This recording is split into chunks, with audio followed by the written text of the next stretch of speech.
Voilà, bonsoir à tous. Est-ce qu'on peut prendre 5 minutes pour se saluer les uns les autres? Peut-être qu'on n'a pas dit bonjour à notre voisin, notre voisine. On peut juste se saluer, souhaiter le bonsoir. Soyez les bienvenus. Voilà, on est bien dans la présence du Seigneur. Chers amis, j'avais à cœur de parler aujourd'hui des pensées. J'avais pendant plusieurs semaines ce thème à cœur, ce message dans le cœur, et je suis ravi, je glorifie le Seigneur que toute cette semaine, il m'a encore rassuré dans le fait d'apporter ce message.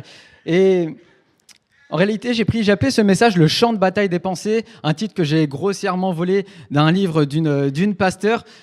Je prends juste le titre, je n'ai pas lu le livre en tout cas, c'est juste le titre parce que je trouve qu'il illustre bien ce qui peut se passer dans nos têtes. Vous savez, parfois, on arrive le dimanche matin, on est tout souriant, on peut vivre notre vie quotidienne et en réalité, dans la tête, il y a plein de choses qui se passent.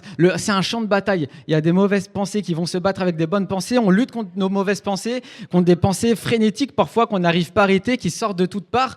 Et quand j'ai parlé avec plusieurs jeunes, que ce soit dans cette église comme dans d'autres églises, et même des moins jeunes, je me suis rendu compte que c'est un combat en réalité qu'on mène à peu près tous.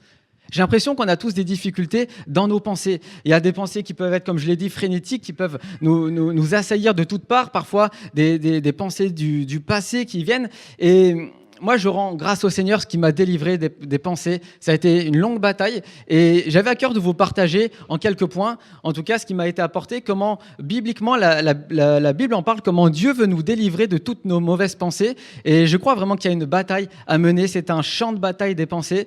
Et le Seigneur veut que nous soyons débarrassés de toutes ces mauvaises pensées. Je vous invite à ouvrir la Bible avec moi. On va prendre un passage dans Philippiens, au chapitre 4, à partir du verset 6. Alors, je suis désolé pour la projection, je pensais qu'on allait être à côté avec la télévision, mais au rétroprojecteur, il y a des couleurs qui ne ressortent pas très bien. Mais c'est pas grave, de toute façon, vous avez vos Bibles, n'est-ce pas? On va lire la parole ensemble. Philippiens, chapitre 4, verset 6. « Ne vous inquiétez de rien, mais en toute chose, faites connaître vos besoins à Dieu par des prières et des supplications, avec des actions de grâce. Et la paix de Dieu, qui surpasse toute intelligence, gardera vos cœurs et vos pensées en Jésus-Christ. Au reste, frères, que tout ce qui est vrai, tout ce qui est honorable, tout ce qui est juste, tout ce qui est pur, tout ce qui est aimable, tout ce qui mérite l'approbation, ce qui est vertueux et digne de louange, soit l'objet de vos pensées. » Et on peut dire un grand Amen. Un grand Amen. Je crois vraiment que c'est la volonté de Dieu, que nos pensées puissent être, qu'elles puissent être à sa gloire, que nous puissions honorer Dieu par nos pensées, le louer, l'adorer. Et il y a une panoplie de mots grecs pour définir pensée. Je les ai marqués ici entre parenthèses. Mais très souvent, on va retrouver un thème commun. Ça va être l'esprit, ça va être le berceau, le centre de notre intelligence. Ça va être le raisonnement, l'entendement, la perception mentale. Bref, la pensée. Et Dieu veut vraiment nous libérer de nos pensées qui sont mauvaises, que nous puissions l'honorer par nos pensées. Et je crois qu'il y a une puissance spirituelle derrière les pensées. Je repense à Jésus lorsqu'il nous dit que si on a déjà convoité une femme, en réalité, dans notre pensée, on a déjà commis un adultère. Il y a une puissance dans les pensées, une puissance spirituelle, et c'est quelque chose vraiment à ne pas négliger. Je crois vraiment que le diable, lui, veut nous assaillir de mauvaises pensées, il veut que nous puissions douter de notre identité en Christ, il veut détruire tout ce que Dieu peut faire dans notre vie, mais j'ai une bonne nouvelle pour chacun d'entre vous, chacun d'entre nous, c'est que le Fils de l'homme parut afin de détruire les œuvres du diable. Et le Seigneur veut que nous soyons renouvelés dans nos pensées.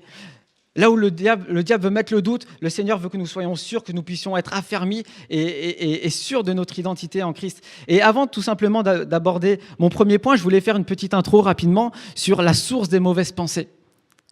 Je crois que les mauvaises pensées, et c'est biblique, elles ne sortent pas comme ça de nulle part. En réalité, lorsqu'on regarde dans Marc au chapitre 7, je l'affiche, en parlant de Jésus, il dit encore « Ce qui sort de l'homme, c'est ce qui souille l'homme.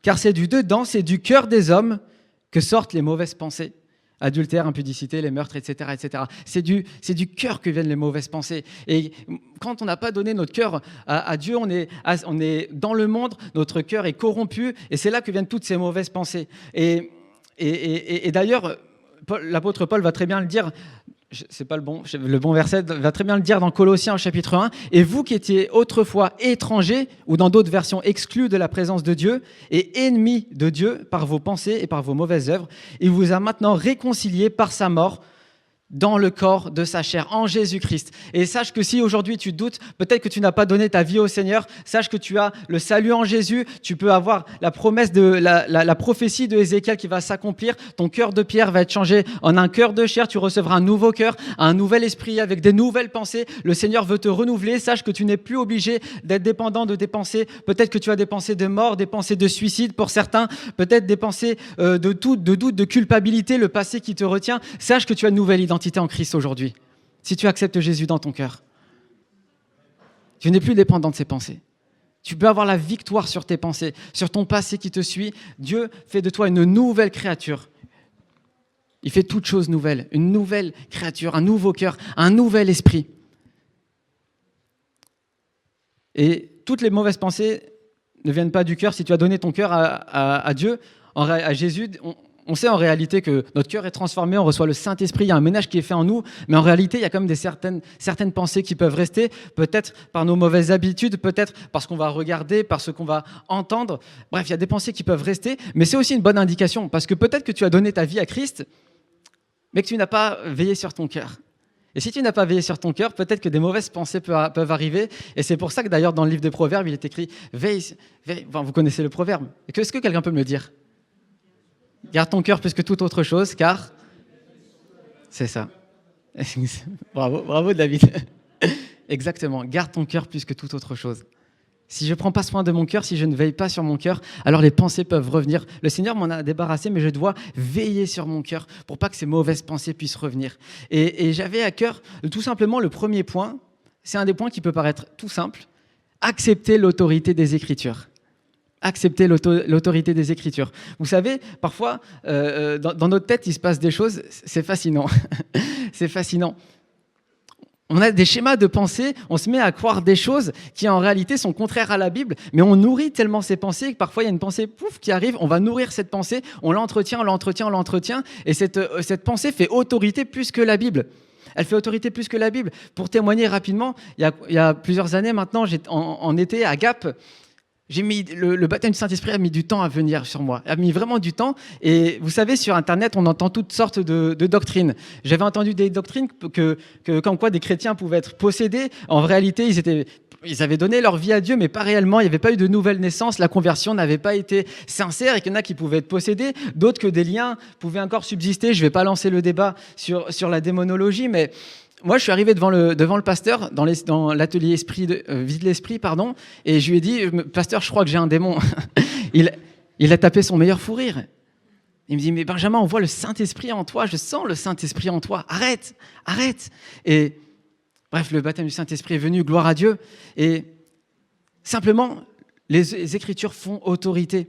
Les Écritures font autorité. Lorsque Jésus est tenté dans le désert par le diable, Jésus il a été tenté en tout point, comme nous, il a vécu des épreuves similaires à nous. Et lorsqu'il a été tenté par le diable, qu'est-ce qu'il a fait Jésus ? Jésus a cité les Écritures. Et il est écrit que, à 3 reprises. L'écriture fait autorité. Et cette écriture, elle a une double empreinte qui est fascinante, c'est qu'elle est inspirée de Dieu, toute écriture est inspirée de Dieu, mais à la fois, lorsqu'on les lit, on se rend compte qu'elle est imprégnée de l'empreinte humaine. Parce que des auteurs, Dieu s'est servi d'hommes, comme vous et moi, pour écrire la parole, et certains s'expriment, certains font part de leurs sentiments, de leur détresse, et c'est pour ça que la parole de Dieu, elle nous parle, la parole de Dieu, elle est bonne. Et il y a ce verset dans Hébreux au chapitre 4, je vais vous le lire, « Car la parole de Dieu est vivante et efficace, plus tranchante qu'une épée quelconque à 2 tranchants, pénétrante jusqu'à partager âme et esprit, jointure et moelle. Elle juge les sentiments et les pensées du cœur. » Elle juge les sentiments et les pensées du cœur.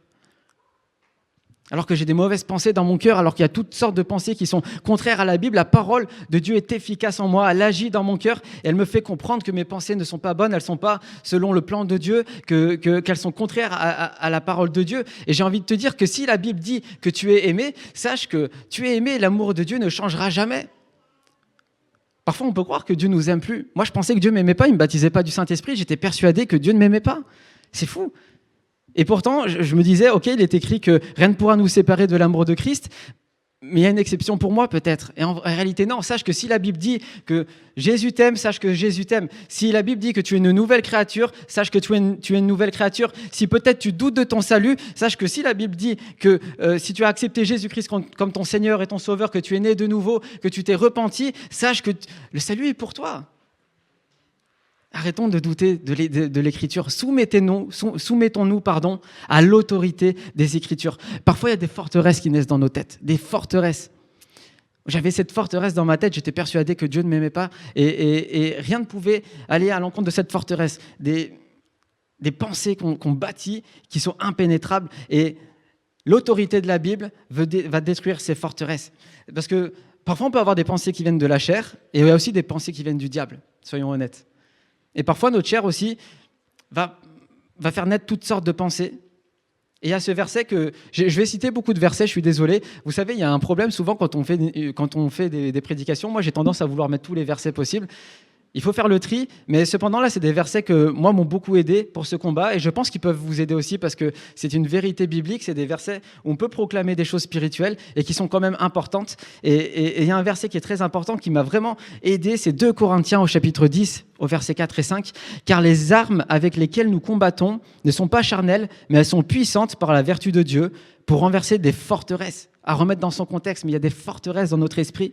Nous renversons les raisonnements et toute hauteur qui s'élève contre la connaissance de Dieu et nous emmenons toute pensée captive à l'obéissance de Christ. Si tu as des pensées qui sont contraires à la parole de Dieu, on les emmène captives à l'obéissance de Christ. Nous voulons que nos pensées soient inondées de la parole de Dieu, que nous puissions avoir nous soumettre à l'autorité de la Bible. Si tu penses des choses qui sont contraires à la Bible, soumets-toi à l'autorité de Dieu. Accepte que la Bible soit l'autorité. Il n'y a pas de oui mais. La Bible est la parole de Dieu, elle fait autorité. Et les écrits, tout a été écrit pour notre instruction, pour nous corriger aussi. Et si nous croyons en l'autorité de la Bible, il y a déjà un grand combat qui est remporté dans nos pensées. Un grand combat qui est remporté dans nos pensées. Encore faut-il arrêter de cultiver des mauvaises pensées. J'ai mis ça dans mon deuxième point. Arrêter de cultiver des mauvaises pensées. J'ai mis une petite vidéo, si on peut la projeter. Un jour, j'étais sur Instagram et il y avait un humoriste canadien qui donnait une astuce pour les pensées. La vision. Tes pensées t'envahissent? Arrête de penser. Abonne-toi aux astuces. Quand on réfléchit, en réalité... Attendez, il y a un écho. Le conseil n'est pas si bête. Arrête de penser. Parfois, il y a des pensées, toutes sortes de pensées qui m'envahissent. Arrête simplement d'y penser. Et nous avons tendance à... Moi, en tout cas, le premier, vous savez, je fais partie de cette team insomniaque. La nuit, au lieu de dormir, je réfléchis, je pense. Maintenant que je suis en stage, je pense à mes prédications. La nuit, au lieu de dormir, je pense tout le temps systématiquement, à tel point que ça m'empêche de dormir. Et je pense en permanence. Et parfois, simplement, arrêter de penser. Et surtout, arrêter de cultiver des mauvaises pensées.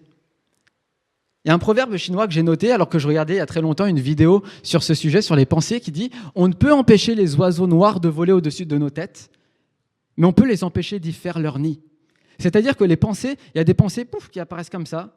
Et vous savez, on n'est pas obligé de nourrir ces pensées. On n'est pas obligé d'y accorder de l'importance. Parfois, notre chair nous envoie des pensées. Le diable met des pensées dans notre esprit, mais on n'est pas obligé d'y accorder de l'importance. Parce que si on se met à nourrir toutes les mauvaises pensées qui passent dans notre esprit, alors là, à ce moment-là, elles vont faire leur nid, et c'est là qu'on va construire des forteresses. Et tout simplement arrêter de cultiver ces mauvaises pensées. Et Jérémie... Le prophète Jérémie est passé par là. Écoutez bien ce qu'il va dire. Il va dire « Quand je pense à ma détresse et à ma misère, à l'absinthe et au poison, quand mon âme s'en souvient, elle est abattue au-dedans de moi. Quand je repense à toute la misère, toute ma situation, combien ça va mal, mon âme est abattue. Mon âme est abattue. Je suis incapable d'avoir de bonnes pensées, de louer le Seigneur parce qu'il n'y a que des mauvaises pensées. Et écoutez bien ce qu'il va dire. Voici ce que je veux repasser en mon cœur. Ce qui me donnera de l'espérance. Les bontés de l'Éternel ne sont pas épuisées, ses compassions ne sont pas à leur terme, elles se renouvellent chaque matin. Oh, que ta fidélité est grande. On peut dire un grand amen. Quand je repense à ce qui m'entoure, je suis abattu, mon âme est abattue et simplement, comme Jérémie, il faut arrêter de cultiver ces mauvaises pensées, se tourner vers les promesses de l'Éternel, vers ce que Dieu dit de nous, les promesses, avoir cette espérance qu'un jour, nos yeux verront le Seigneur. Avoir cette espérance que oui, nous pouvons être renouvelés, oui, nous ne sommes plus captifs de ces mauvaises pensées. Et pour cela, il va falloir abandonner certaines craintes. David dira ce psaume que j'aime beaucoup, que j'ai beaucoup prié, quand les pensées s'agitent en foule au-dedans de moi, tes consolations réjouissent mon âme. Et ouais, David, alors qu'il était poursuivi par ses adversaires, qu'il était soumis peut-être, qu'il pouvait mourir tous les jours, à tout moment il pouvait mourir, il va dire quand des pensées s'agitent en foule au-dedans de moi. Même les auteurs de la Bible ont vécu ces choses. Tes consolations réjouissent mon âme. Et simplement, arrêtez de cultiver ces mauvaises pensées. Oui, il y a ces pensées qui arrivent dans mon esprit, dans ma tête. Peut-être que pour certains même, ça va être des anciens péchés. Je pense par exemple à la pornographie, quelque chose qu'on voit souvent. Oui, le Seigneur m'a libéré de la pornographie, mais combien la lutte dans les pensées peut être difficile. Peut-être que quelqu'un est dans cette situation ce soir, mais le Seigneur veut te libérer de ces mauvaises pensées. Et simplement, oui, on peut avoir ces pensées qui arrivent, ne pas les cultiver, les laisser de côté, parce que je crois que quand on donne de l'importance à ces pensées, vous savez, parfois on dit « je ne veux pas penser à ça, je ne veux pas penser », et on pense tellement pas à la chose qu'en fait on fait qu'y penser. La nuit, au lieu de dormir, quand je dis arrête de penser, j'arrête de penser, j'arrête de penser, en fait, je pense à arrêter de penser. J'accorde de l'importance à cette pensée, finalement. Vous comprenez ? Arrêtez de penser à ces choses qui viennent. Ne pas laisser les oiseaux noirs faire leur nid au-dessus de nos têtes. Et ça peut aussi passer par le pardon, j'ai noté. Parfois, le pardon peut nous libérer, aussi libérer l'autre. Parfois, on peut retenir des mauvais sentiments en nous. On repense au mal que certaines personnes nous ont fait, à combien on a été humiliés, et on cultive ces pensées, on cultive ces mauvaises pensées. La haine se met à s'installer, la colère, et lorsqu'on nourrit la colère, elle prend de la place, elle nous ronge à l'intérieur. Pardonner, simplement pardonner, et le Seigneur va libérer. C'est un point très important, je crois. Le Seigneur nous libère de mauvaises pensées lorsqu'on accorde et qu'on prie pour qu'il puisse nous rendre capables de pardonner. Et par la suite, on va pouvoir être rempli, se remplir de bonnes pensées. Lorsque je loue le Seigneur, je proclame des choses, je proclame des vérités spirituelles. Lorsque je lis ma Bible, je me remplis des promesses, comme David disait, tes consolations réjouissent mon âme. Et lorsque je lis ces consolations dans la Bible, je remplis mon esprit, je remplis mon âme de ces bonnes promesses, de l'espérance, je remplis mon âme de ces consolations, et mon âme se réjouit, je suis heureux, j'ai l'espérance du Seigneur. Et à ce moment-là, les pensées mauvaises vont pouvoir partir, parce que lorsque j'ai plus de mauvaises pensées en moi, si je suis rempli de bonnes pensées, alors il n'y a plus de place pour les mauvaises pensées. On ne veut plus laisser de place pour les mauvaises pensées. Il y a un point qui est important, et ça sera mon dernier point. J'ai noté veiller. Veiller.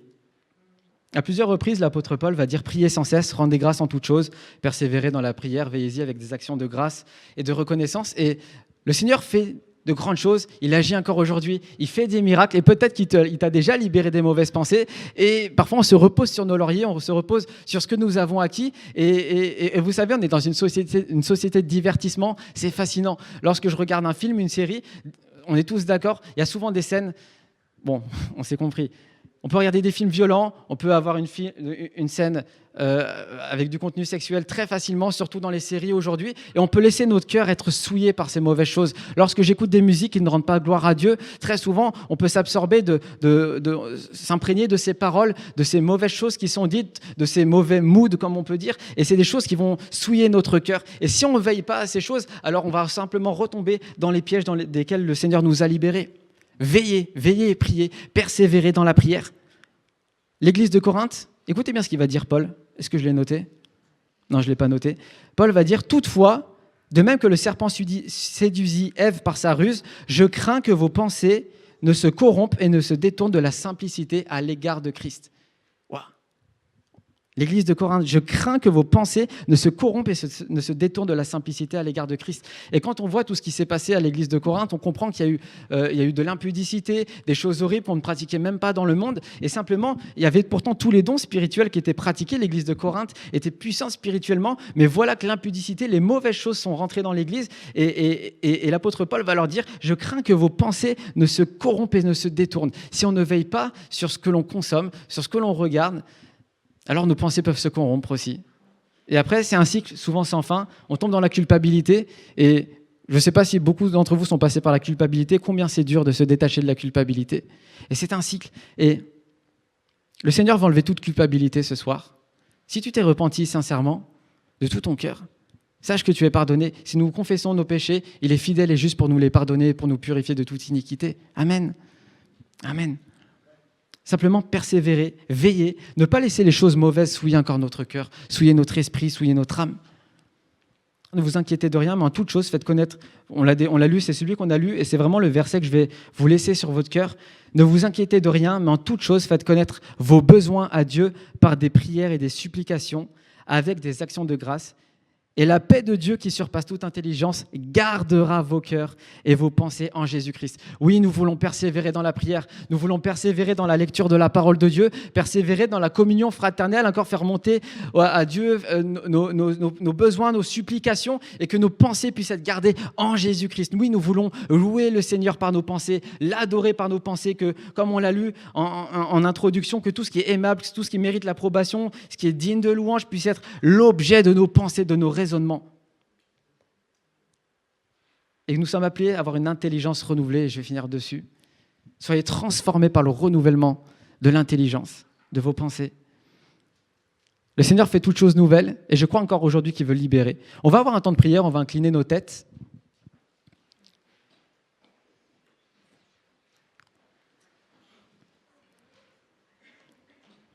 Et simplement, on ne va pas regarder notre voisin. Simplement, si des personnes sont en lutte avec des pensées, peut-être que tu es rempli de mauvaises pensées, rempli de culpabilité.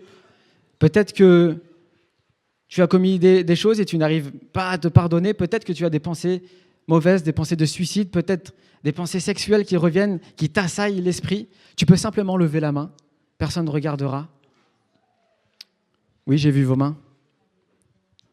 J'ai vu vos mains. Oui, j'ai vu. J'ai vu. J'ai vu.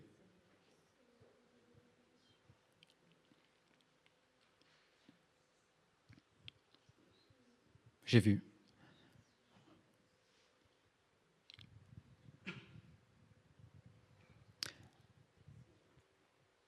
Seigneur, je veux te prier pour toutes ces personnes qui ont levé leurs mains. Tu vois combien il est difficile, difficile lorsque nous sommes attaqués spirituellement, Seigneur, de faire le tri dans nos pensées. Tu vois combien nous pouvons souffrir. Et toi, Seigneur, tu as été tenté dans le désert, mon Dieu, mais tu as vaincu car tu es sans péché. Et Seigneur, je te prie encore de nous renouveler ce soir. Viens, Seigneur, mon Dieu, nous aider dans nos pensées. Seigneur, nous croyons qu'il y a des délivrances encore ce soir, des victoires à prendre dans nos pensées. Et je te prie pour chacune des personnes qui a levé la main, que tu puisses faire le ménage dans les pensées. Seigneur, mon Dieu, que tu puisses briser les chaînes ce soir dans le nom de Jésus, qu'il puisse ne plus y avoir de mauvaises pensées, mon Dieu, qu'il puisse, Seigneur, y avoir des témoignages de ta grâce, de ta compassion, de ton amour, Seigneur, qui durera toujours, mon Dieu, que tu puisses briser les chaînes, libérer ce soir encore, mon Dieu. Que ta parole puisse faire son effet dans nos cœurs, que ton Saint-Esprit puisse agir maintenant, Seigneur, que nous puissions plus être dépendants de ces mauvaises pensées, mais que nous puissions être renouvelés, avoir des pensées qui te louent, des pensées qui te glorifient, mon Dieu. Oh, viens encore poser ta main ce soir, mon Dieu. Viens renouveler dans le Saint-Esprit, Jésus. Viens toucher celui qui ne te connaît pas, celui qui est dépendant de ces mauvaises pensées, qui est ennemi de toi par ses pensées, par ses actions, mon Dieu. Viens toucher son cœur et qu'il puisse donner son cœur à ton Fils, mon Dieu. Merci pour ton sacrifice, merci pour ton sang qui a coulé à la croix, mon Dieu. Merci car tu fais toutes choses nouvelles et je crois que tu veux encore agir dans les cœurs ce soir. Dans le nom de Jésus. Amen. On va rester dans la prière. Peut-être que des voix peuvent s'élever pour remercier le Seigneur, pour lui demander de l'aide. On va simplement prier, rester dans la prière.